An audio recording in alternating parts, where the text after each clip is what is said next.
Let's cook. Sauté onions and garlic. Then add mushrooms and cooked chicken. Omit the veggies if you don't like it. Season with salt and black pepper.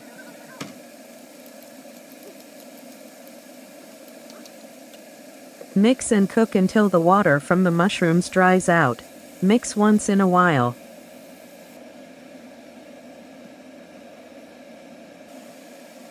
Then add the bell peppers. Season with salt, black pepper, garlic powder and onion powder if desired.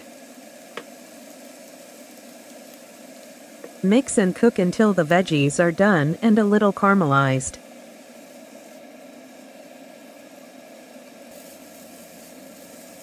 Then put American cheese. Swiss cheese will be really good too, or use your favorite cheese. Cover it to melt the cheese. Then put in the sub roll or make a chicken Philly wrap.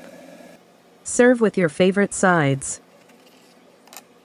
Thank you for watching. Enjoy!